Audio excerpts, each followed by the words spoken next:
Hey, Mark J, World's Laziest Networker with Fran Patoskie, 10-star diamond with Beachbody.com. And no, this isn't one of those stupid interviews where tell us all about your success story and how easy the business was. Actually, we've been working for about 4 hours. At least 4 hours on just two things. And I think there's a couple of key things to learn here. The first thing is someone that's earning upwards of $20,000, $25,000 a month is here to learn. And little did she know she was going to teach me today. But that's just the way it works out. What are you laughing about? Of course she taught me. Look at this. This shirt looks too big, right? You've taken like 35 pounds off me. So she's my coach as far as working out goes. And we've been blessed to have her fly over here today and talk about her business. So let's kind of bring it behind the curtain, okay? Not the normal, oh, isn't it great? Yeah, network marketing is wonderful, you know, like the talking heads, but we'll tell them a little bit about that. But I think people would like to know a little bit about your background. Was network marketing like really easy for you? No, never. However, I do have a pretty easy time talking to people about things I like, and Right. if that's all networking is, then I don't have any problem with that. So you found that part out. Yeah. But that's not how it was in the beginning, No. right? You tried, because I know that I failed 5 times in network marketing until I figured out what you just said, just talking to people. And you had been involved in a couple of network marketing things before. I had, and I can't say I failed at them because I made money with all of them, but I didn't get into the lifestyle of it because it was starting, for me, it was starting to consume me. You know, it was becoming another job, and I was trying to do that part-time, but I didn't know how to organize my time very well, and so. I remember some of our initial phone calls were about balance. Right. So you know, so while you made some money in your early network marketing iterations, you really didn't make the kind of money that justified. Well, if you look at it, I probably got paid $5 an hour, basically. You know how much time I put in. So yeah, right. But I think what's interesting about Fran, and one of the things she shared today, and it's certainly one thing that you talk about, and clearly with Beachbody, it's very clear on their ads that it's work. Yes. And I think that's admirable. And that was one of the things we talked about today, was the work ethic, right? Because you said that you made money even in ones that didn't work out because of your work ethic, and you try to convey that to people. How do you tell them that it's work, that it's going to be work, rather than, oh, just sign up and you'll make thousands of dollars. This is going to be the biggest thing that ever hit the world.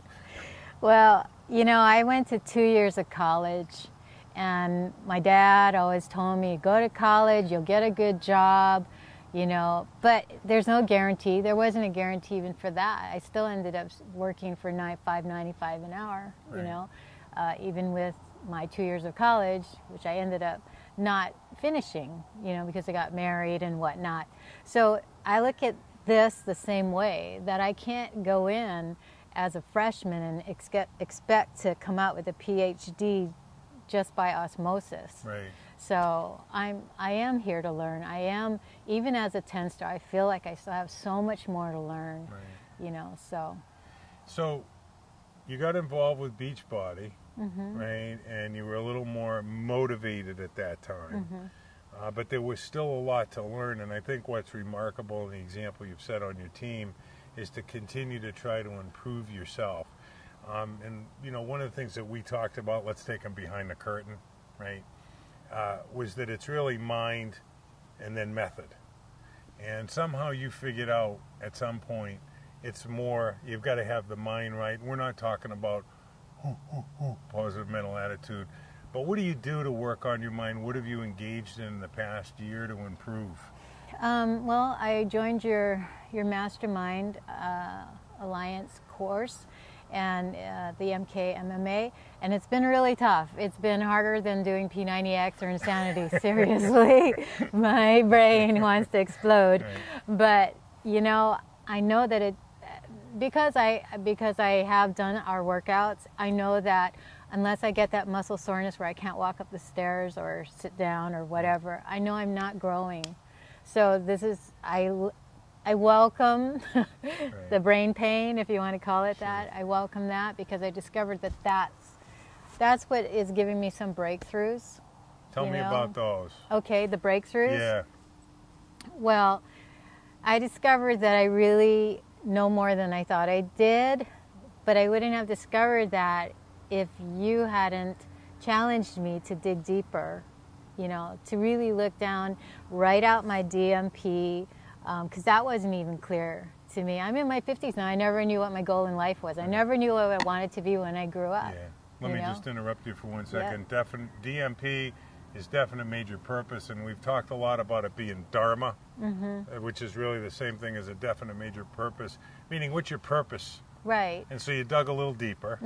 And yeah, because like I said, I didn't know what I wanted to be when I grew up. But as I went through that exercise of writing out my DMP and rewriting it and rewriting it and rewriting it. Yes, but that's okay. It's I really wanted to know. Right. I really wanted to know. And I probably still have more iterations to go as I go through your course. Things that I thought were important or maybe sounded important to me are becoming less important. And my real Dharma is starting to come out, and I'm realizing that what really turns me on, what really excites me is being of service to other people. Right.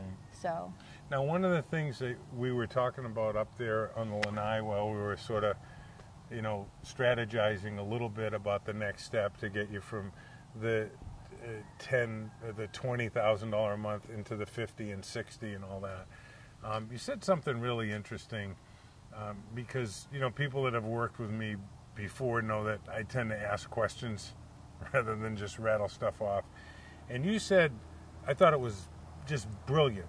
And boy, you know, if you're still tuned into this interview, here it comes. You said that the most important thing for someone to succeed is to be themselves.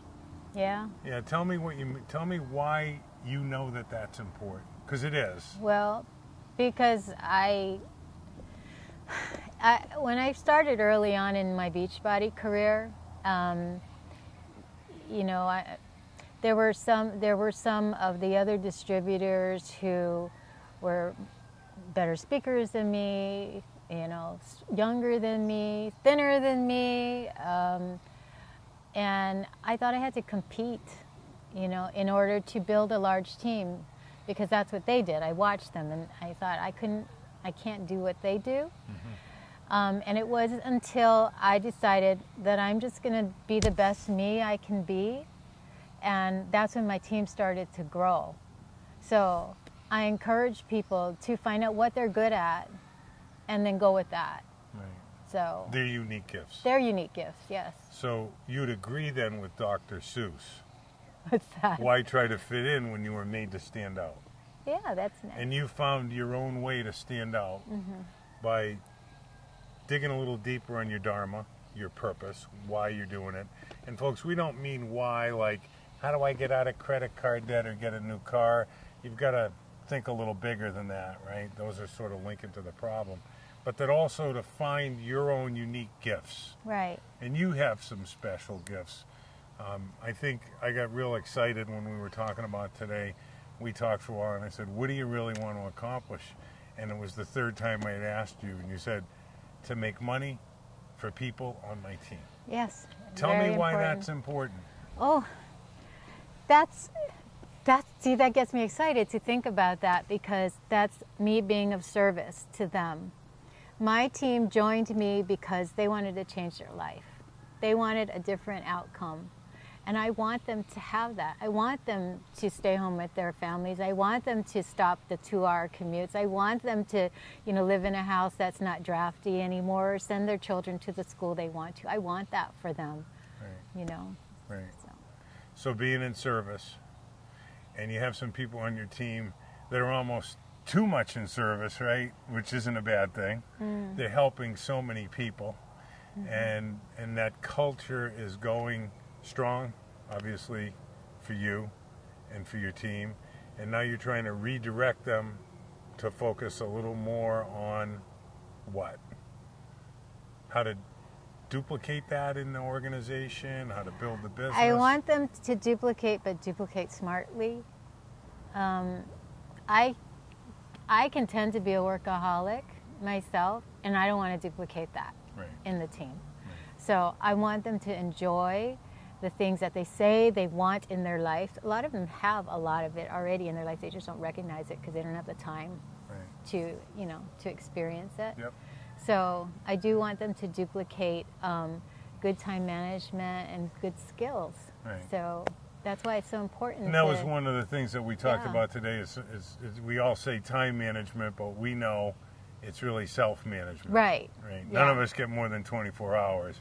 And it was really interesting to hear, your spin on that, and what Fran and I talked about was trying to help people understand that the priorities, and I loved your talking about that, about the balance of, faith first, then family, and then the business, to keep that balance. Mm-hmm. Is that something that you struggled with, or? Yes, it is. But it's what I teach now is I do teach for everybody to schedule in their priorities first. Right. Make the date. Yeah, make the date. Make the date with a loved one first. And sometimes it's really funny because I get this. Do I have to? But yeah, we used to get people calling us up and saying, "What did you do to my husband? He's asking me out on dates. Is he really in network marketing, or is he running around on me, right?" And all that. Yeah, it's really quite a metamorphosis, because the thing that's important is that if we put their family first and realize, I think we were talking about it earlier today, is that sometimes we're so excited about our business we forget that their lives are full, otherwise they wouldn't have looked in the first place. They might be out of control time or money-wise, and now we're asking them for more time and more money, and it can easily throw the balance out of whack. Mm-hmm. And I know that being of service to people, part of it is making them focused while they're working, but also patient that it's going to grow. What do you do about that when people are a little impatient and they want to make the big money right away? When they're impatient? Yeah. Well, we have to narrow down their DMP first of all. Find out what really, what their dharma is. I know that when I started, I was already working a full-time job, 40 hours plus a week. I was very active at church. And I wasn't looking for another job. But when the situation came up where my back was against the wall and I had to make the decision that I needed a plan B, I knew that if I put in 5 good years, 5 consistent good years, that I would have a choice. So I knew that this wasn't going to be an overnight thing, that it was going to take time. So I am very realistic with my distributors, that it's going to take some time, at least 1 year to even get the hang of it, the language of everything. 3 years maybe to make a really good, good income with this, and 5 years to have walk away income. Now, have you been challenged, like at the tail end of my building career, I was a little challenged with all the stuff online? I made $80,000 in my first 30 seconds of the business and all that. And, I've always tried to deal with that as, do you really think that that's true? No, of course not. You know what I'm saying? But, how do you convey to people, because I don't know what your experience is with Beachbody, building right now, but I know a lot of times people maybe wait a little too long. They're out of money and they're out of time. They probably should have got involved the year before. I found a lot of people that joined my network marketing business later expressed regret. They knew that they needed to do something, but they didn't. And I always struggled a little bit with that. What do you do to actually, so you're telling people it's going to take 3 to 5 years, right? And if they want to go a little bit faster, you explain they have to put in more hours. I don't know if it's more hours, but more quality hours, doing the, good skills that we're learning and that we're going to teach them, Right. So. What's your inspiration for staying a student? How do you do that? It's natural for me, I think, because I don't know everything. Yeah. Well, That's not hard yeah. to stay a student. Yeah. Well, John Wooden taught, when I'm through learning, I'm through, and when and it's what I learn after I know it all that makes a difference. You know, Yeah. and I think that's really such a great example. So one of the things that we talked about was this insanity out there. Oh, not your product. That's a great product, insanity. But, you know, sponsoring 20, 30, 40 people a month, and I think that puts ridiculous pressure on people. Now, you sort of work the other way, like the sort of 3 deep. You work 3, 4 levels deep with people. How do you do that? What does that mean to you? Well, you know, our business is all about volume. Right. So, and you never know who you're going to be led to. So when I sponsor someone, I'll build a list with them, and then we will call those people together, and the people that my sponsors sponsor becomes my second level, and then we'll duplicate that down 1 more level. Right. Everybody learns that way. You know, we're all going through it together, and everybody learns. They get used to the culture and the language that our team uses, and then I think there's a lot of security too. They feel, you know, secure that they're not going to have to do things by themselves, and they're getting paid while they're learning. Right. That's really cool about this business, Right. is they're getting paid while they're learning. So you have people you personally sponsored. For example, you would sponsor Frank, and Frank sponsors Mo, Larry, and Curly, and you're going to treat them as if you personally sponsored them. They do. So that now Frank is seeing you getting 3 people started again, just like you saw him, and then you duplicate that further down, right? Rather than race to say, "Oh, I sponsored the most people," Right. right? And that's sort of built more cohesive teams for you. Well, yes. I think it's built trust, and it's built depth and volume for everybody. Right, right. So. Because one of the things that was always my pet peeve, I'm not sure it's one of yours, but I would uplines that would get on the phone with new people that came in and say, if you ever need anything, just give me a call. And I eventually got to the point where I said, don't do that. Because if you're not going to book time with them, don't call them, because they're intimidated by your pin level, and they don't know what they need, and they're not going to call you, and they feel adrift. I mean, obviously I'm a little passionate about that. I suppose I'm sort of interviewing myself. Can't help it, folks. That's what I do. But what's your feeling about that? Do you similar, different? I totally agree with you, because I wasn't brought in that way, and I remember feeling completely lost and abandoned after I signed. Sorry, touching the microphone. You know, feeling lost and abandoned because I didn't know what to do. I didn't have anybody show me what to do. I knew I would have grown so much faster had somebody done that for me. So I do that for my team. So you work in depth, and that's a bigger reason for it. It's from your own personal experience.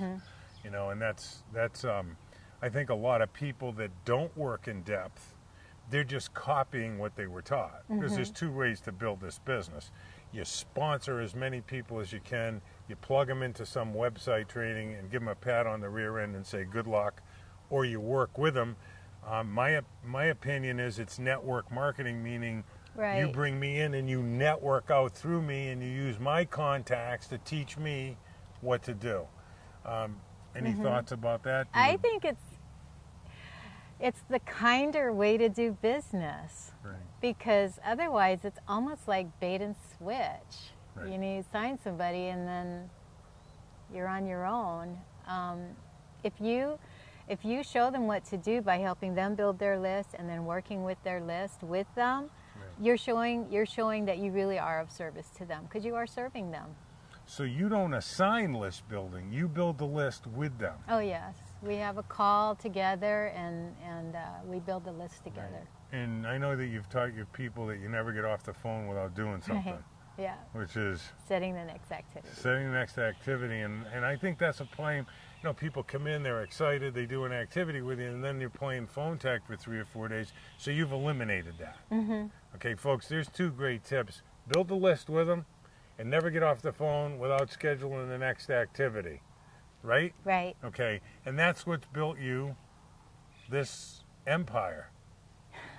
Right?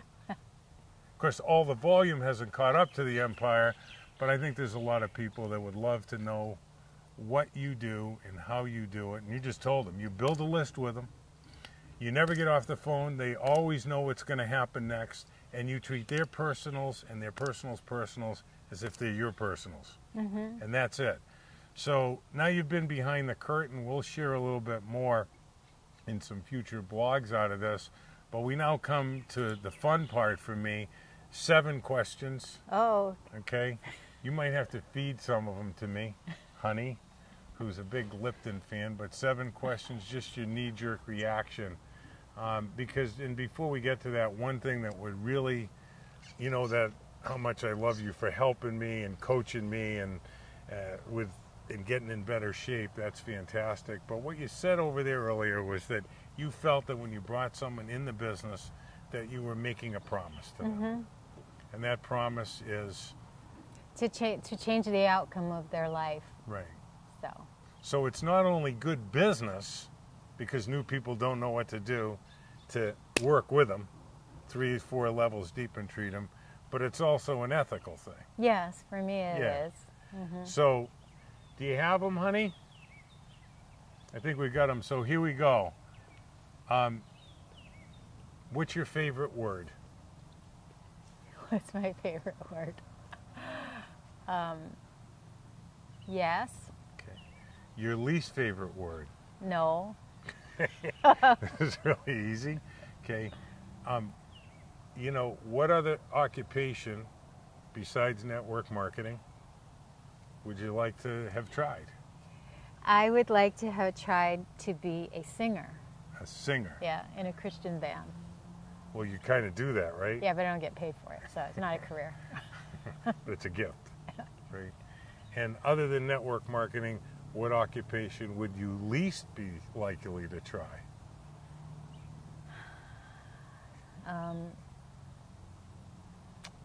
Social worker. Social worker. Yeah. If we're going to deal with all those problems, we might as well deal with people like me and you, network marketers. What's your favorite sound? What's my favorite sound? Nothing. I love silence. I really do. We had some beautiful silence out on the walk today, right? Yeah. Yeah. I live in a really noisy area now. I live in Honolulu on a really busy street. Okay. So that sort of sets up the next question. Okay. Your least favorite sound. Oh, loud music. Really loud music is my least favorite sound. Okay. Yeah. Or people screaming. Right. Favorite cuss word? You'll never hear it from me. Ah! What turns you on? Seeing kindness, that turns me on. What turns you off? Seeing people being mean. Okay. Yeah. And the last question, right? Now we got the last one. If heaven exists, what would you like to hear God say when you walk through the gates? Good job. You are doing a good job. Peace. Thank you. Okay.